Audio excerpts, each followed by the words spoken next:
wajib syara'an, wajib dalam syara', secara syara', kita mengimani al-qadha wal qadar. Kita wajib untuk beriman dengan al-qadha'u wal qadar. Ini sebagaimana keterangan dalam khabar, yaitu dalam hadis yang dimaksud dalam al-hadits syarif, dalam hadis yang mulia, di mana Rasulullah Shallallahu Alaihi Wasallam dalam beberapa hadis, di antaranya dalam hadis yang terkenal dengan hadis Jibril, di mana malaikat Jibril alaihi salam datang dalam wujud seorang laki-laki yang tampan, datang kepada Nabi di tengah-tengah majelis Rasulullah Shallallahu Alaihi Wasallam bersama sahabatnya. Malaikat Jibril datang kemudian bertanya kepada Rasulullah Shallallahu Alaihi Wasallam tentang iman, Islam, dan ihsan, serta asyratus sa'ah, tentang salatullah, salamullah, alal hadi, rasulillah. Assalamualaikum warahmatullahi wabarakatuh. Hadirin rahimakumullah. Mari kita mulai ngaji kita pagi hari ini dengan tidak lupa mengikhlaskan niat kita lillahi ta'ala.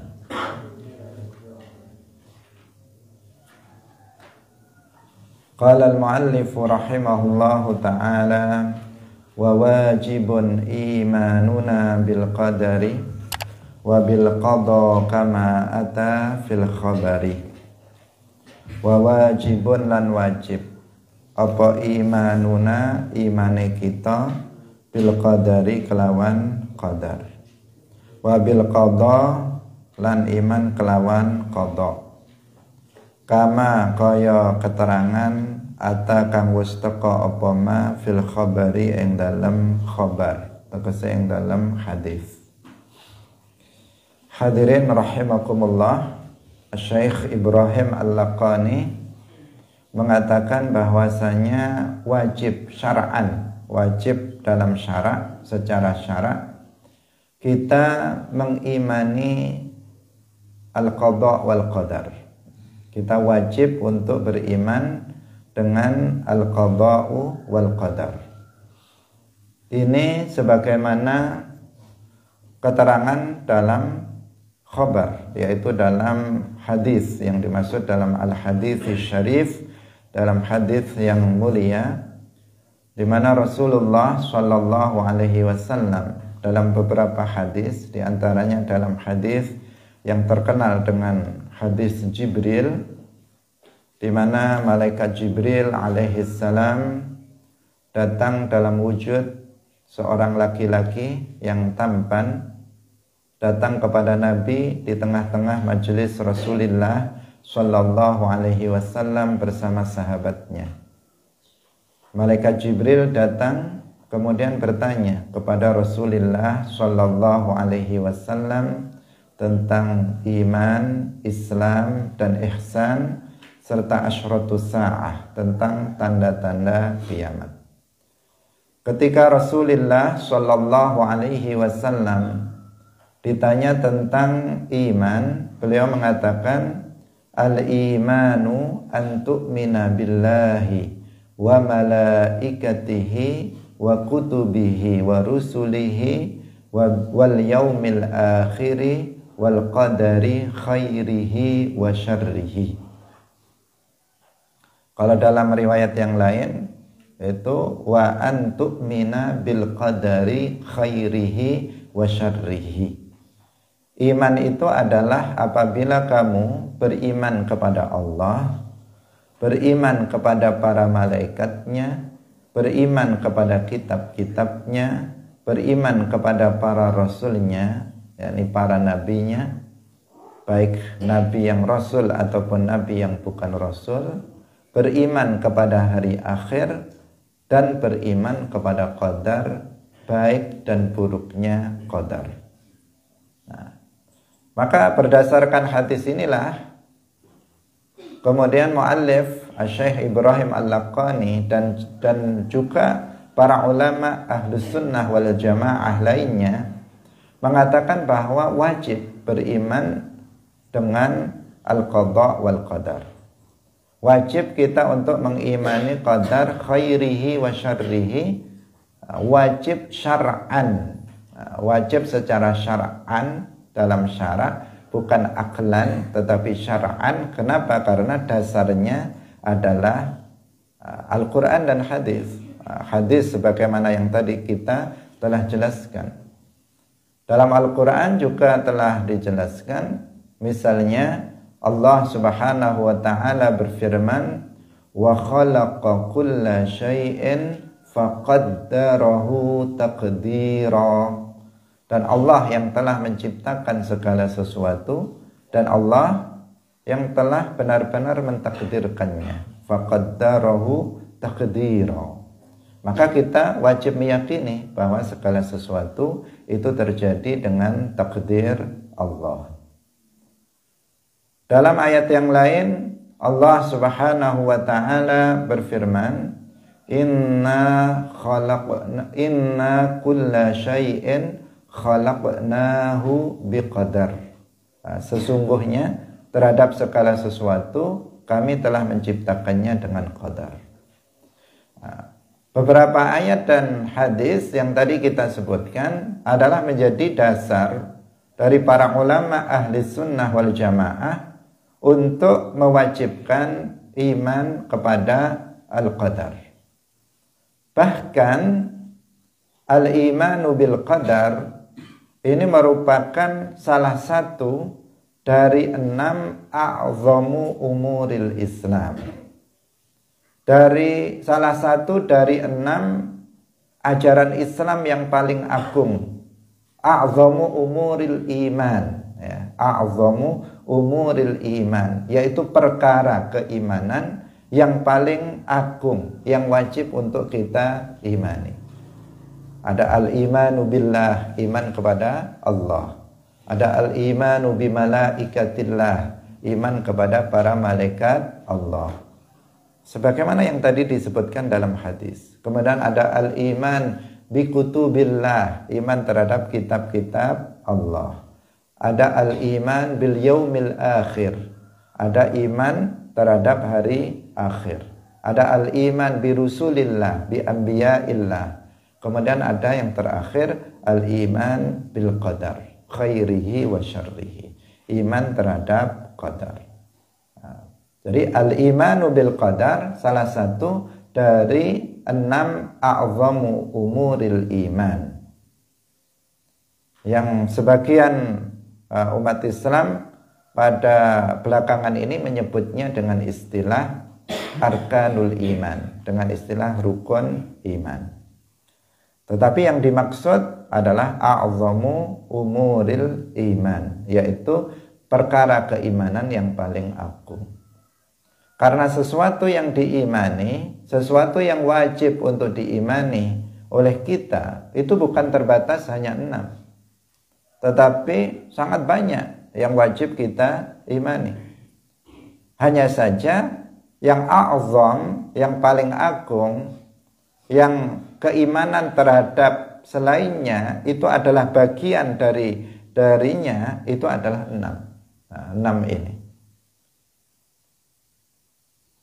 Bagian dari iman kepada Allah itu ada hal-hal yang wajib kita imani terkait dengan iman kepada Allah. Bagian dari iman kepada hari akhir, ada hal-hal yang wajib kita imani terkait dengan hari akhir. Bukan hanya sebatas kita meyakini adanya hari akhir, tetapi kita juga wajib meyakini misalnya adanya al-ba'tsu, adanya al-hasyru, adanya al-hisabu, adanya al-mizan, adanya as-sirat, adanya an-naru, adanya as-sirat. Itu semua adanya al-jannah. Itu semuanya wajib untuk kita imani juga. Dan itu adalah bagian dari al-iman bil yaumil akhir. Dan seterusnya, al-iman bir rusul, atau bil anbiya, iman kepada para nabi. Kita wajib meyakini bahwasanya Allah Subhanahu wa taala mengutus para nabinya mubasysyirin wa mundzirin untuk bertugas untuk mubasysyirin, memberikan kabar gembira kepada mereka yang mau beriman dan taat dengan pahala dan surga nanti di akhirat.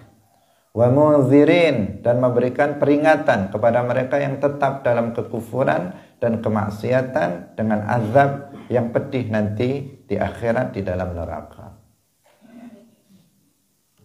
Tidak sebatas itu saja, terkait dengan itu kita juga wajib meyakini bahwa seluruh para nabi itu shadiqun misalnya. Seluruh para nabi itu mereka adalah orang-orang yang jujur, tidak pernah berbohong sekalipun dalam setiap apa yang mereka sampaikan dari Allah Subhanahu wa taala. Begitu seterusnya. Artinya kita ingin mengatakan bahwa perkara yang wajib kita imani itu bukan hanya 6, tetapi sangat banyak yang wajib kita imani. Hanya saja dikatakan bahwa a'zamu umuril iman, perkara keimanan yang wajib diimani yang paling agung adalah, yang paling utama, yang paling mendasar itu adalah 6. Seperti yang disebutkan dalam hadis Jibril yang tadi telah kita baca. Nah, di antara salah satu dari perkara keimanan yang wajib untuk diimani, perkara yang paling agung itu adalah al-iman bil qadar, iman terhadap qadar khairihi wa syarrihi. Hadirin rahimakumullah. Ketika di dalam hadis disebutkan wal qadari khairihi wa syarrihi, maka di sini harus dipahami bahwa penyebutan al-qadar itu memiliki dua makna. Memiliki dua makna. Yang pertama al-qadar dengan makna at-taqdir, yaitu sifat takdirnya Allah. Dan al-qadar dengan makna al-maqdur, yaitu sesuatu yang ditakdirkan oleh Allah. Dan ketika disebut khairihi wa syarrihi, ada yang baik dan ada yang buruk, maka yang dikehendaki adalah qadar dengan makna maqdur. Apabila disifati dengan khairihi wa syarrihi, baik dan buruk, maka itu yang dimaksud adalah qadar dengan makna maqdur, yaitu makhluk yang ditakdirkan. Bukan yang dimaksud adalah sifat takdir Allah. Karena sifat takdir Allah la yusafu illa bil khair. Karena sifat takdir Allah itu tidak disifati kecuali baik. Takdir Allah terhadap kebaikan itu adalah baik. Dan takdir Allah terhadap keburukan itu adalah baik. Takdirnya, sifat takdirnya Allah terhadap makhluknya itu semuanya baik. Tidak dikatakan takdirnya buruk. Tidak dikatakan takdirnya dengan pengertian sifat takdirnya Allah itu buruk, enggak. Takdirnya Allah terhadap kebaikan itu adalah baik. Dan takdirnya Allah terhadap keburukan itu adalah baik. Nah, sedangkan yang disifati dengan baik dan buruk itu adalah qadar dengan makna maqdur, yang ditakdirkan. Sesuatu yang ditakdirkan yaitu makhluk, itu ada yang baik dan ada yang buruk. Sesuatu yang telah ditakdirkan oleh Allah berupa makhluk ini, ada kalanya dia berupa kekufuran, ada kalanya dia berupa kemaksiatan, yang itu merupakan keburukan. Dan ada yang ditakdirkan oleh Allah itu ada kalanya berupa kebaikan, berupa iman, berupa Islam, berupa ketaatan. Ini adalah sesuatu yang ditakdirkan oleh Allah yang berupa kebaikan. Karena terjadinya segala sesuatu yang ada di alam semesta ini terjadi dengan takdir Allah.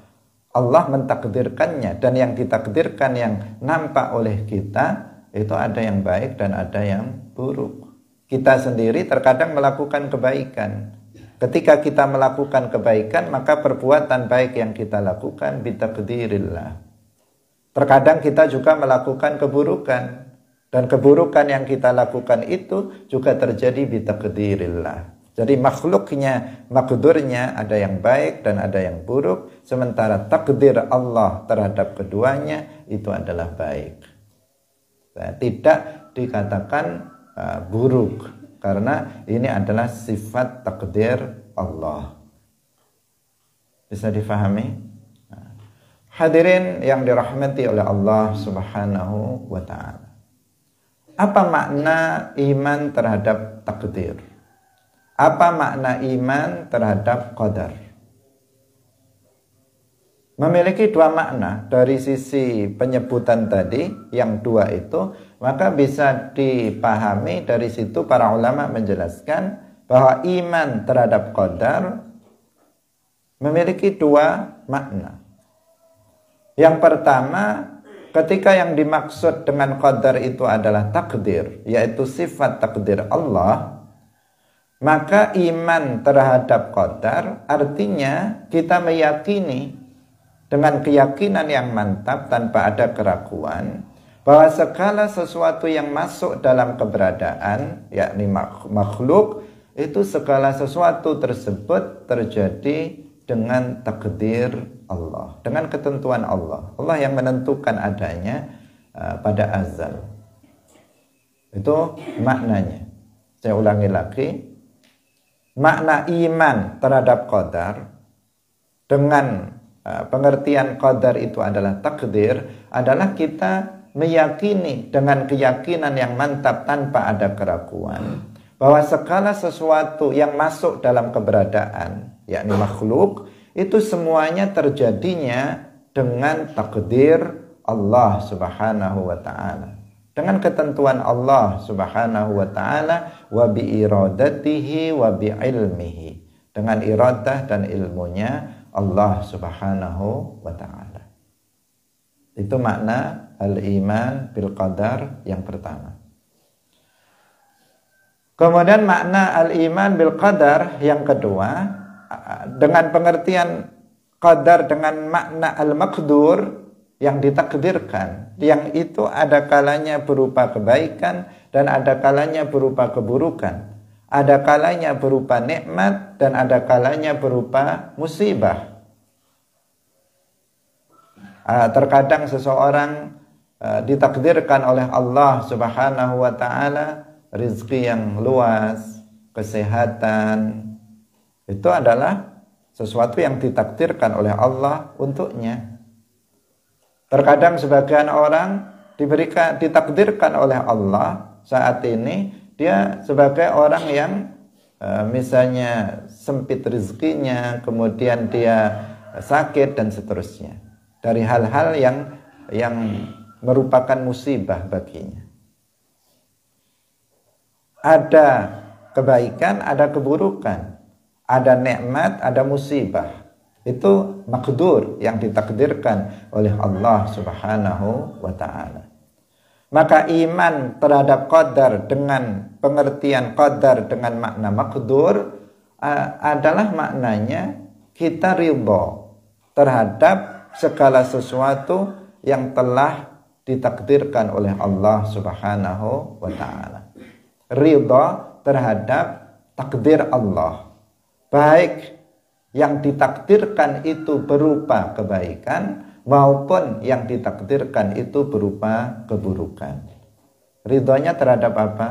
Ridho terhadap takdirnya, terhadap takdir Allah Subhanahu wa ta'ala.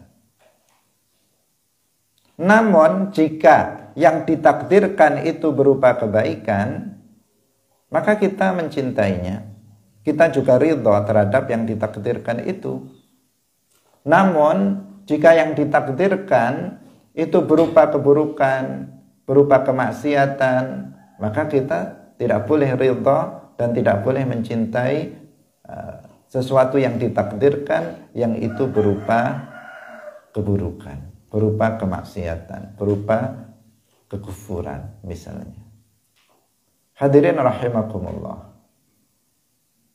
Jadi apabila kita misalnya melakukan suatu perbuatan yang baik, kita beriman, kita hadir dalam majelis ilmu seperti ini adalah sesuatu yang telah ditakdirkan oleh Allah Subhanahu wa ta'ala terjadinya.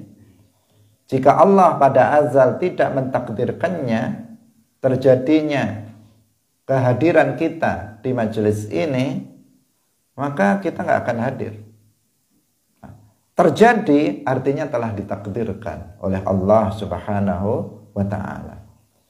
Maka dalam menyikapi takdir sesuatu, takdir Allah Subhanahu wa ta'ala terhadap kita yang berupa kebaikan seperti ini, maka kita ridho terhadap takdir Allah tersebut, takdir Allah yang telah mentakdirkan kita melakukan kebaikan. Satu sisi kita juga ridho terhadap sesuatu yang ditakdirkannya, yaitu berupa amal kebaikan, berupa amal ketaatan. Ridho terhadap takdirnya dan ridho terhadap yang ditakdirkannya. Ridho terhadap takdirnya dan juga ridho terhadap sesuatu yang ditakdirkannya, yang itu berupa kebaikan, berupa ketaatan. Namun sebaliknya, apabila suatu ketika kita melakukan suatu perbuatan yang buruk, kita melakukan maksiat misalnya, karena kalah dengan hawa nafsu kita, kemudian kita melakukan suatu perbuatan maksiat, maka bagaimana kita mensikapinya? Kita tahu sesuatu yang kita lakukan berupa perbuatan maksiat terjadi dengan takdir Allah.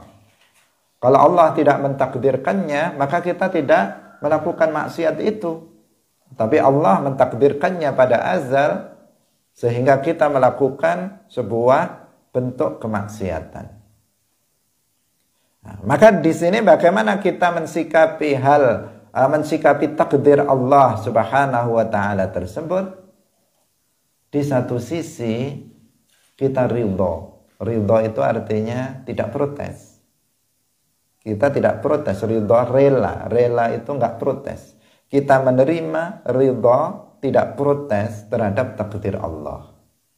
Karena sesuatu yang ditentukannya, telah ditakdirkannya, maka pasti terjadi. Dan kewajiban kita menerima ridho terhadap takdir tersebut. Di satu sisi.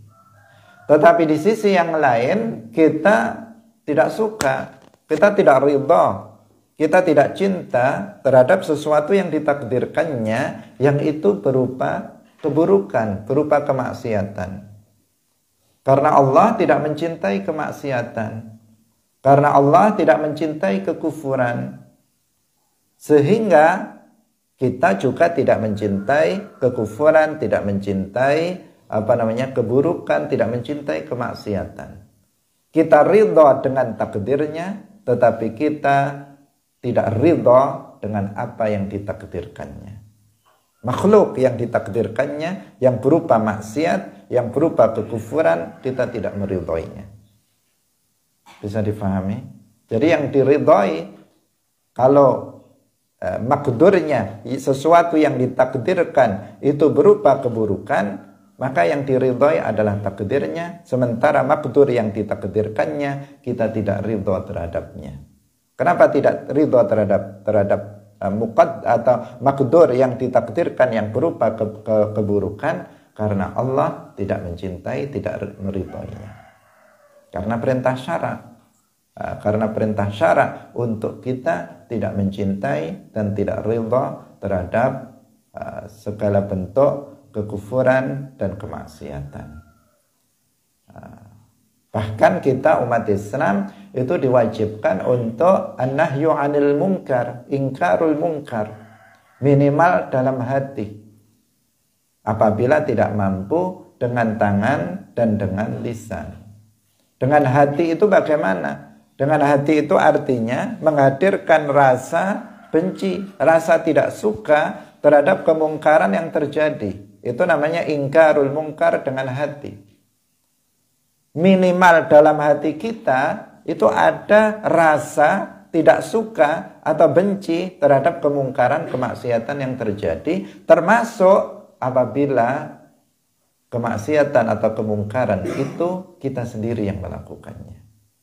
Kita sendiri yang melakukan kemaksiatan, maka dalam hati kita harus dimunculkan rasa benci terhadap kemungkaran yang kita lakukan, sehingga dengan begitu kita kemudian bersegera untuk bertaubat kepada Allah Subhanahu wa ta'ala. Bisa difahami? Hadirin yang dirahmati oleh Allah Subhanahu wa ta'ala. Sesuatu yang telah ditakdirkan oleh Allah Subhanahu wa ta'ala tidak akan bisa berubah. Sesuatu yang telah ditakdirkan oleh Allah tidak akan bisa berubah. Takdirullah la yatakhayyar. Takdir Allah Subhanahu wa ta'ala tidak akan bisa berubah. Tidak akan bisa berubah. Kenapa? Ya karena takdir Allah sifat Allah, dan sifat Allah azaliyatun abadiyatun, tidak berpermulaan, tidak berpenghabisan, la tatakhayyar, tidak berubah. Sebagaimana seluruh sifat-sifat Allah itu azaliyun, azaliyatun, abadiyatun, takdirullah juga azaliyun, abadiyun. Ilmu Allah azali, abadi, hayatullah azaliyah, abadiyah, kalamullah azaliyun, abadiyun, iradatullah azaliyatun, abadiyatun, takdirullah juga azaliyun, abadiyun, la yatakhayyar. Tidak berpermulaan dan tidak berpenghabisan, tidak berubah-ubah. Tidak berpermulaan itu artinya tidak berubah. Karena yang berpermulaan itu berarti dia berubah dari tiada menjadi ada. Dan ini adalah salah satu prinsip keimanan yang harus diperhatikan. Dan tidak boleh kita meyakini kebalikannya. Bahwa kita wajib meyakini bahwa takdir Allah tidak berubah. Udah, titik. Takdir Allah tidak berubah. Jangan sampai ada yang meyakini bahwa takdir Allah bisa berubah. Apalagi seseorang yang mengatakan bahwa kita bisa merubah takdir kita. Apalagi seseorang mengatakan kepada orang lain, ayo kita merubah takdir kita. Atau seseorang mengatakan bahwa hanya kita yang bisa merubah takdir kita. Bukan Allah, tetapi kita sendiri yang bisa merubah takdir kita. Sebagian ada orang yang mengucapkan ucapan-ucapan yang seperti itu. Apa yang telah ditakdirkan oleh Allah nggak akan berubah dengan apapun. Tidak bisa berubah dengan doa, tidak bisa berubah dengan silaturahim, tidak bisa berubah dengan sedekah, tidak bisa berubah dengan amal-amal soleh yang lainnya. Apa yang telah ditakdirkan oleh Allah pasti akan terjadi. Lalu bagaimana dengan hadis-hadis Rasulullah Sallallahu Alaihi Wasallam yang menyatakan seolah-olah ada takdir Allah yang bisa berubah? Misalnya ada hadis yang menjelaskan tentang keutamaan silaturahim, yang mengatakan man ahabba ayyubsatalahu fi rizqihi wa yunsa'alahu fi atharihi falyasil rahimah. Misalnya, barang siapa yang suka untuk diluaskan rizkinya, dia suka untuk dipanjangkan umurnya, maka hendaknya dia bersilaturahim. Seakan-akan hadis ini menunjukkan bahwa silaturahim itu bisa merubah takdir. Atau misalnya yang sering orang sebut adalah ayat Al-Quran. Allah Subhanahu wa ta'ala berfirman, innallaha la yughayyiru biqaumin hatta yughayyiru ma bi anfusihim. Yang diterjemahkan secara harfiah dikatakan, sesungguhnya Allah tidak merubah suatu kaum kecuali apabila kaum itu merubah mereka sendiri, merubah diri mereka sendiri. Ayat ini seolah-olah menunjukkan bahwa manusia bisa merubah takdirnya, seolah-olah seperti itu. Tetapi apakah demikian? Tidak demikian. Takdir Allah tidak bisa berubah. Lalu apa makna hadis-hadis itu? Ada hadis-hadis lain yang mengemukakan bahwa sedekah bisa menolak bala. Ada hadis-hadis lainnya yang senada, semakna dengan itu. Apa makna dari hadis-hadis dan ayat yang tadi kita sebut? Para ulama menjelaskan bahwa hadis-hadis itu berkaitan dengan qadar mu'allaq.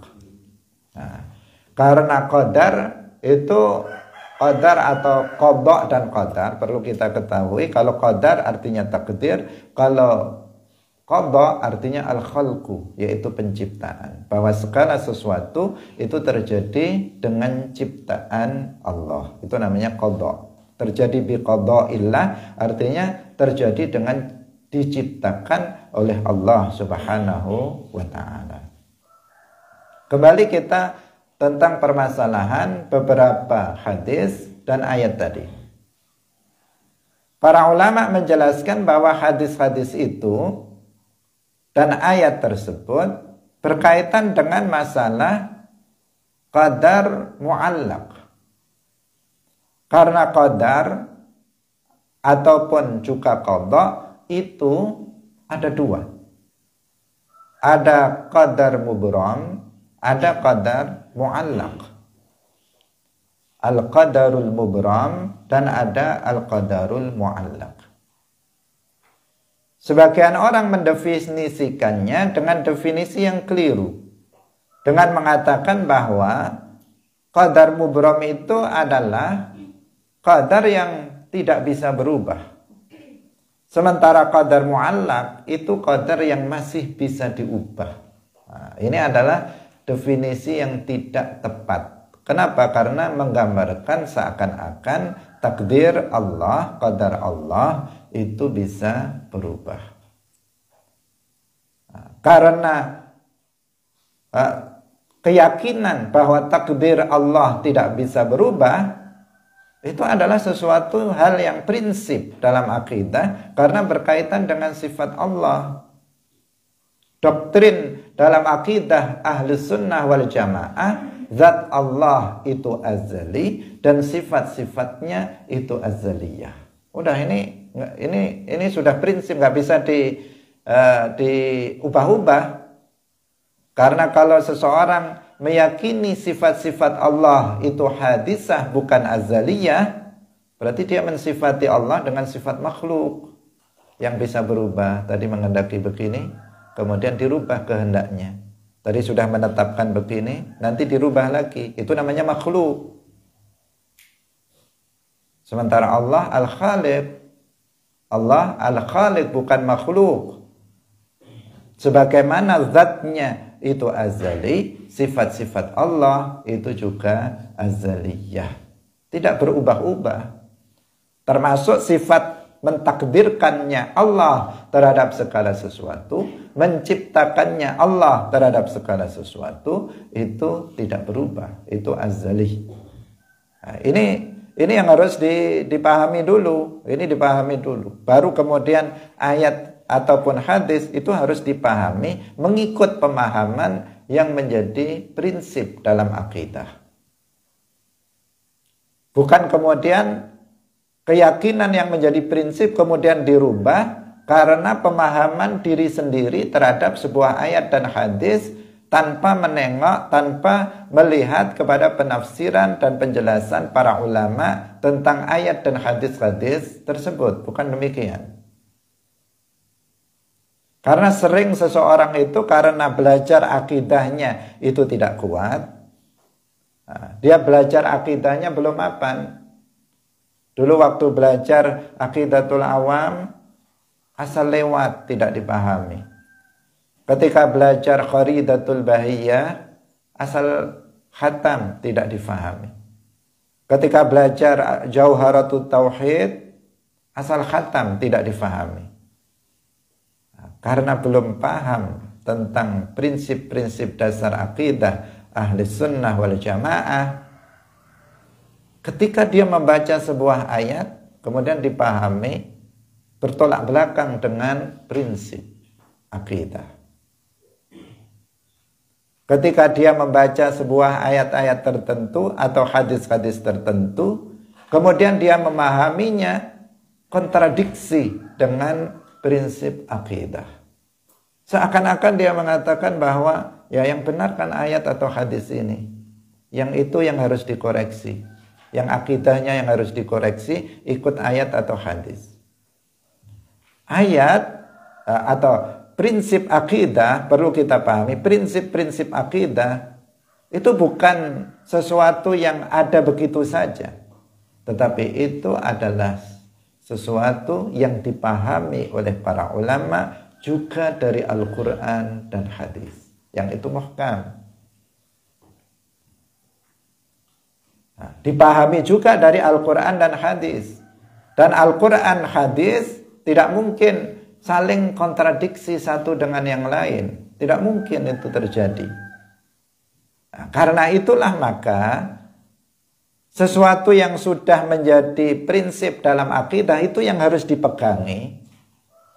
Dan ketika kita membaca ayat atau hadis yang zahirnya seakan-akan bertentangan dengan prinsip akidah itu, maka pemahaman kita yang harus diluruskan. Bukan ayatnya yang diluruskan, bukan hadisnya yang diluruskan, tetapi pemahaman kita terhadap ayat dan hadis itu yang harus diluruskan sesuai dengan penjelasan para ulama. Seperti dalam masalah misalnya prinsip akidah, laisa kamitslihi syai'. Allah tidak serupa dengan makhluknya. Udah, ini prinsip yang harus dipegang. Kalau ketemu ayat atau hadis yang makna zahirnya menunjukkan Allah serupa dengan makhluk, pemahaman kamu yang harus dibenarkan. Jangan sampai memahami yang bertentangan dengan laisa kamitslihi syai'. Caranya bagaimana? Ya kita merujuk kepada penafsiran dan penjelasan para ulama tentang ayat dan hadis tersebut. Begitu caranya. Bukan mengikuti hawa nafsu kita, pemahaman kita sendiri. Demikian juga dalam masalah ini. Dalam masalah ini sudah yang menjadi prinsip bahwa takdir Allah tidak bisa berubah. Udah itu, takdir Allah tidak bisa berubah.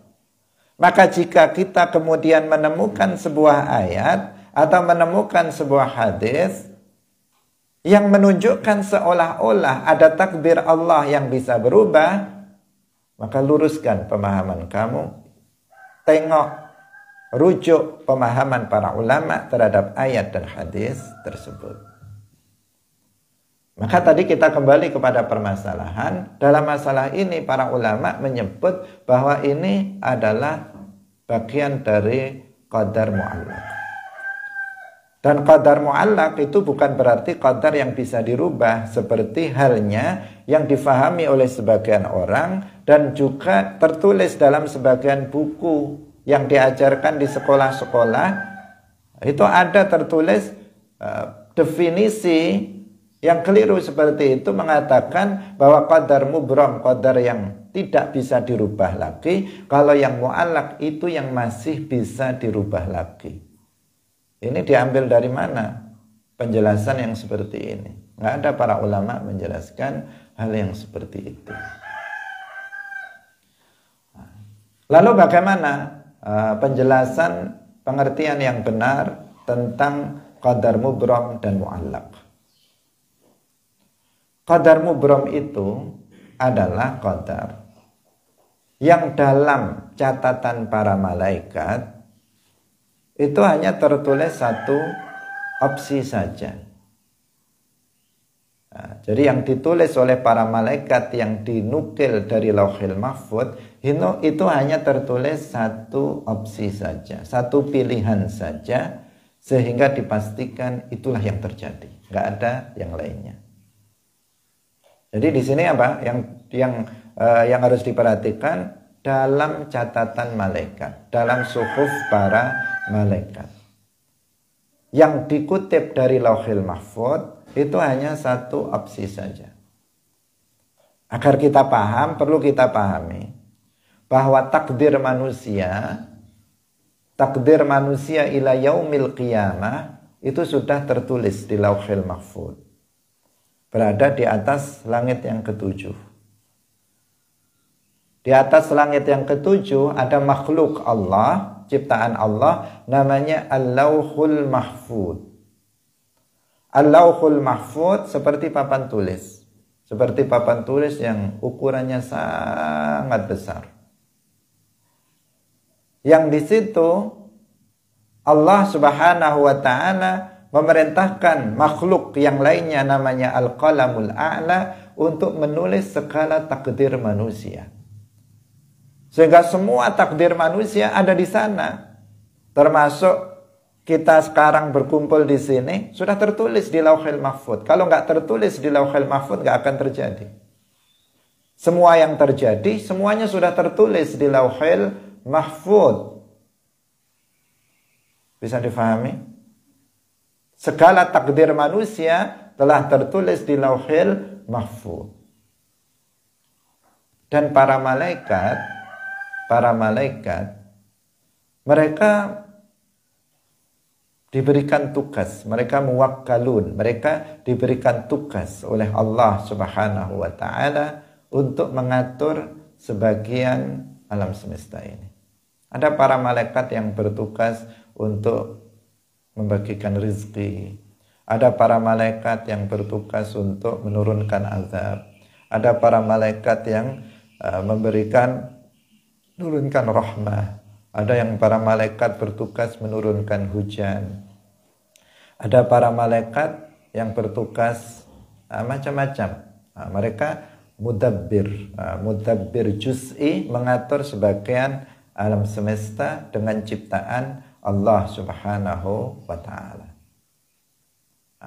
Karena para malaikat itu mereka ditugaskan untuk mengatur sebagian dari alam semesta ini bi iradatillah, bi amrillah, bi ilmihi, maka pada setiap tahun di malam Lailatul Qadar, pada setiap tahun di malam Lailatul Qadar, para malaikat yang bertugas ini, bertugas mengatur sebagian alam semesta, ini naik ke atas langit ketujuh.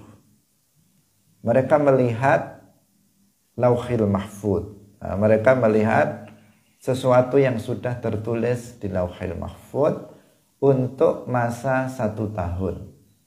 Untuk masa 1 tahun. Dilihat dalam masa 1 tahun apa saja yang akan terjadi, apa yang tugas dia dalam 1 tahun itu. Mereka tulis untuk dilaksanakan oleh para malaikat. Dilaksanakan oleh para malaikat dalam waktu 1 tahun. Misalnya si fulan meninggal dunia, si fulan terlahir, si fulan, semuanya sudah tertulis di Lauhil Mahfuz. Dan para malaikat kemudian menyalinnya, menukil, mengutip apa yang di Lauhil Mahfuz dalam catatan mereka. Sampai di sini paham? Nah, yang tertulis di Lauhil Mahfuz kemudian dikutip oleh para malaikat itu ada 2 macam. Ada 2 macam. Ada yang mubrom dengan pengertian yang tertulis di situ hanya ada 1 opsi, bahwa yang terjadi adalah ini, bukan yang lainnya. Yang terjadi adalah ini. 1 opsi saja. Misalnya si fulan itu syaqiyun, si fulan itu sa'idun, si fulan itu mati dalam keadaan husnul khatimah, si fulan mati su'ul khatimah.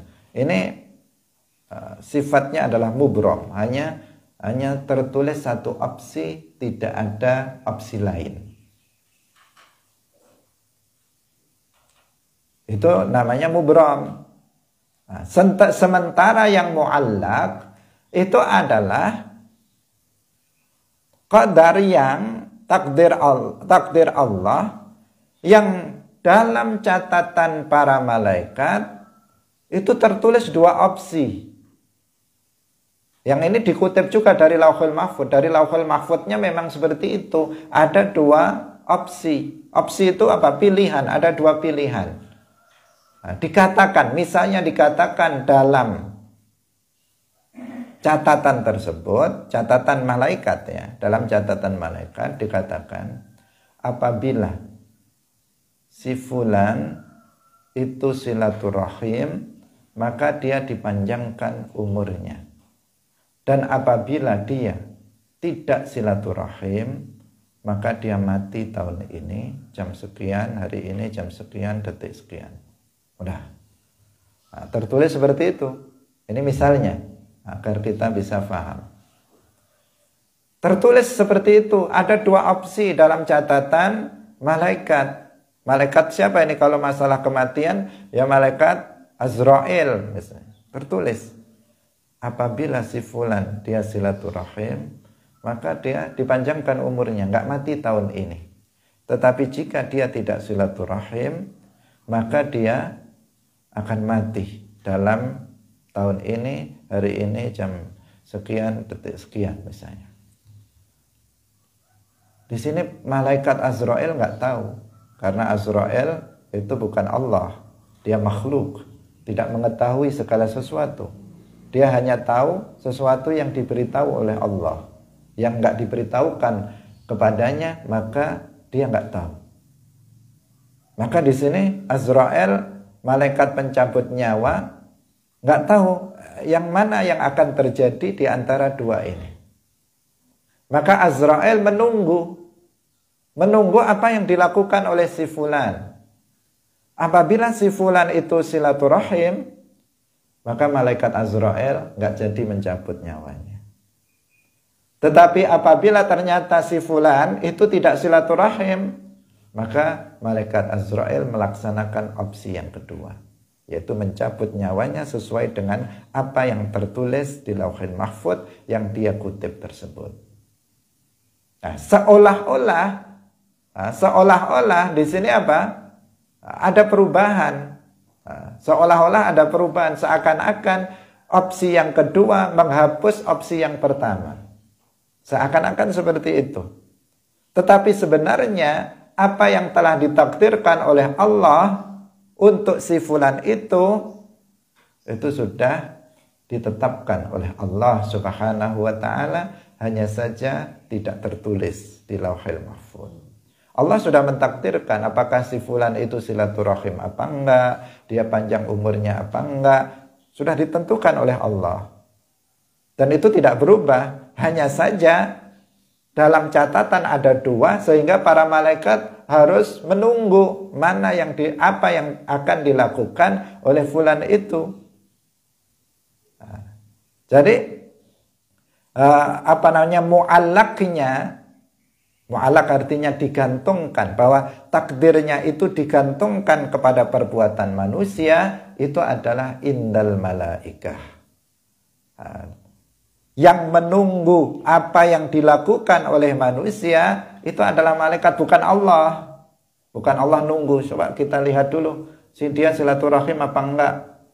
Enggak, Allah sudah mentakdirkan dia silaturahim apa enggak. Allah yang menciptakan seseorang silaturahim, seseorang tidak silaturahim, Allah yang menetapkannya. Maka Allah enggak menunggu, bahkan Allah sudah tahu. Yang menciptakan Allah, bagaimana tidak mengetahuinya? Yang enggak tahu itu siapa? Malaikat. Sehingga dia harus menunggu apa yang dilakukan oleh manusia itu dari dua opsi yang tertulis di Lauhul Mahfudz yang dia kutip tersebut. malaikatnya yang menunggu. Sedangkan Allah Subhanahu wa ta'ala, dia telah mentakdirkan apakah seseorang itu silaturahim apa enggak, telah ditakdirkan oleh Allah. Umurnya dia mati tahun ini apa enggak, telah ditakdirkan oleh Allah. Dan sesuatu yang telah ditakdirkannya maka pasti terjadi, tidak akan berubah. Jadi takdir Allah berubah apa tidak? Tidak berubah. Takdir Allah tidak berubah. Yang terlihat berubah itu adalah yang dalam catatan malaikat. Padahal sebenarnya tidak berubah. Ayat innallaha la yughayyiru ma biqaumin hatta yughayyiru ma bi anfusihim itu adalah takdir muallaq. Terkait dengan takdir muallaq. Demikian juga hadis yang mengatakan bahwa silaturahim itu manfaatnya bisa meluaskan rizki, bisa memanjangkan umur, itu adalah takdir muallaq, tertulis hal-hal yang seperti itu.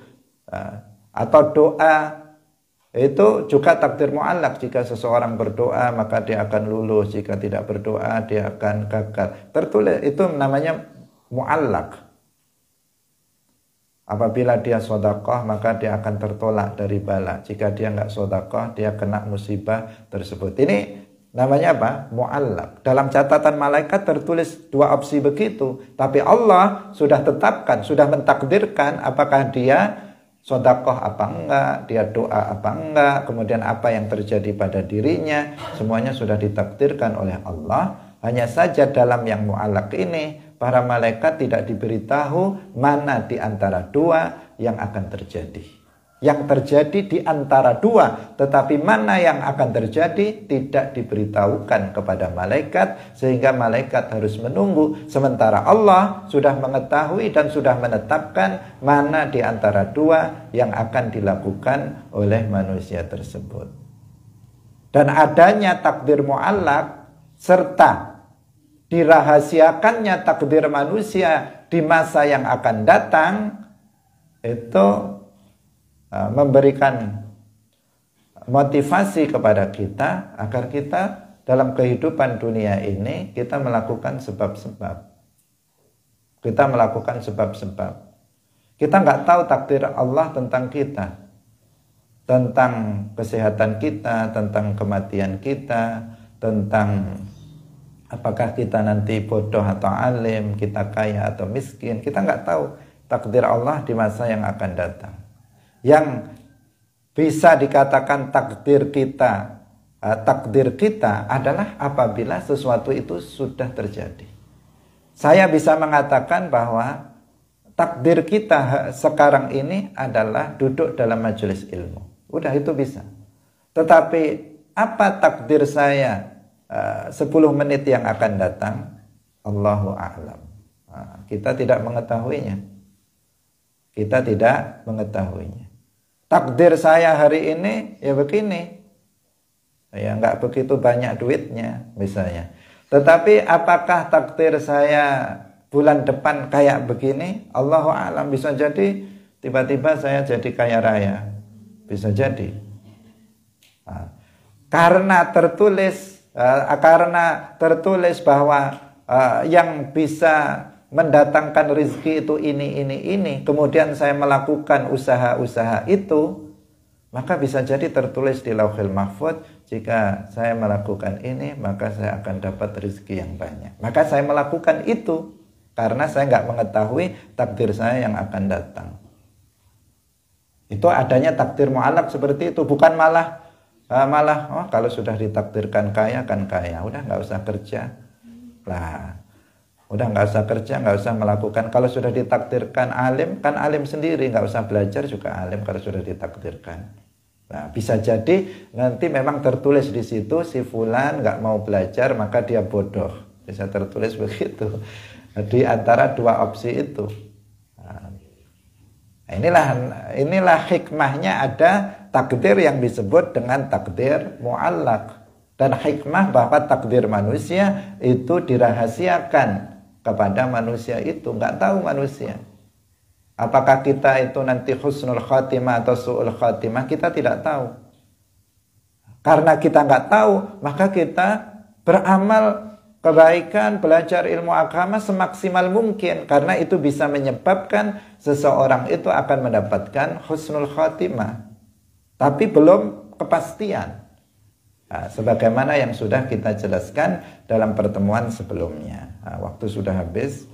Ini panjang apabila kita bicara tentang permasalahan ini. Semoga bermanfaat bagi kita semuanya. Barakallahu fikum. Wallahul muwaffiq ila aqwamit thariq. Wassalamualaikum warahmatullahi wabarakatuh.